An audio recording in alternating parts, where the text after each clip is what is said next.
Pitch bend. Pitch bend is literally bending the pitch up or down by a specific amount. And on this keyboard you can pitch bend both sounds, or you can pitch bend just one of those sounds. So if I just leave it pitch bend destination on both and press any note,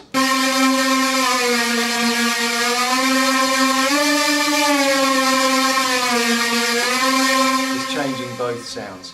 I can alternate that though onto just the upper sound or the lower sound. So if I change just the upper sound, you can hear now there's two sounds, one of them is changing, the other one is staying the same.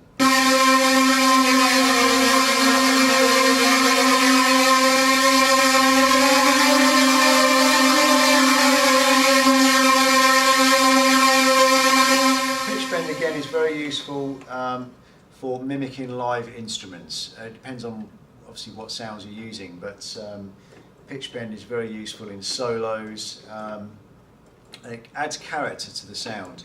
There's certain sounds that you wouldn't necessarily use it on because unless you were particularly going for an unusual effect. So a piano, for example, is not normally pitch bended because it's not something that normally happens in the real world. But if you want to get an unusual piano sound that sounds a bit strange, then you could obviously use pitch bend on that.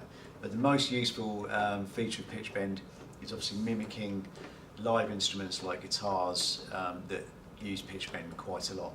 You can change the amount of pitch bend.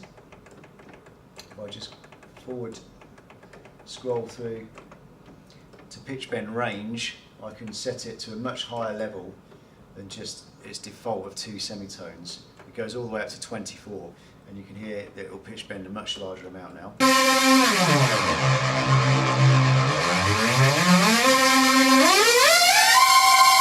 And it goes to a really, really high note or a really, really low note.